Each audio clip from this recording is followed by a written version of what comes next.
Sugar, honey, honey.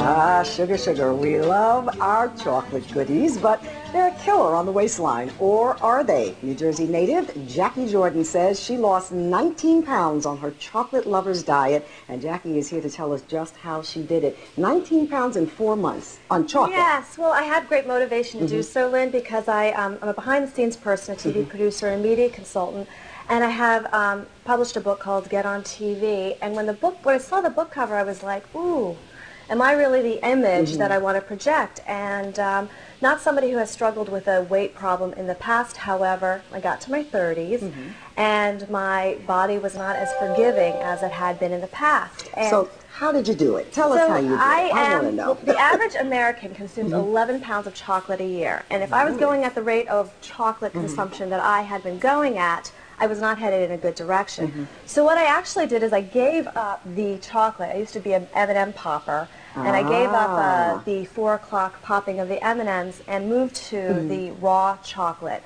Now, what's so different about raw chocolate? Well, raw chocolate is not processed. It's not cooked. It's the raw. It's actually the raw cocoa bean in its raw form. So is there sugar in this? No sugar, and it's loaded with vitamin A and vitamin C. It also has a tremendous amount of magnesium, which I believe is probably why women inherently crave chocolate to begin with.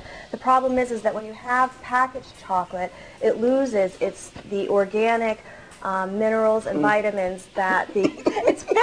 I'm sorry, Jacquie. It's like a dark chocolate. Yes, I've never been a chocolate lover. Okay. But this works for you. And there's some safe snacks, you say, that people Absolutely. can eat. And if it's not sweet enough for you, because what you're probably responding to is the fact that there is no processed sugar It reminds me of a coffee bean. Yes, exactly. And it's a nut. It comes out of a nut, out of a shell.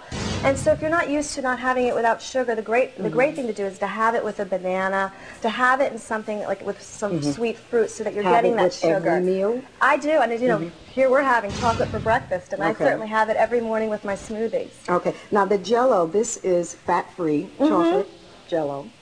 Yes, it is. I have moved away from that in my own diet, because again, that's got the processed, and it's got the sugar in it. But if you stick with the raw cacao, it has the antioxidants, especially at this time of year when we've got the cold and the flus, and we're fighting it. We're looking for doses of vitamin C, and believe it or not, the raw cacao has that. Okay, so you've got dark chocolate, we've got the fat-free Jell-O. What about the chocolate milk? Well, it just seems like milk, it would be fattening to me. Well, do you know, it's raw cacao was actually, when they first started doing chocolate milk, it was like given to the lords and the gods and the very wealthy.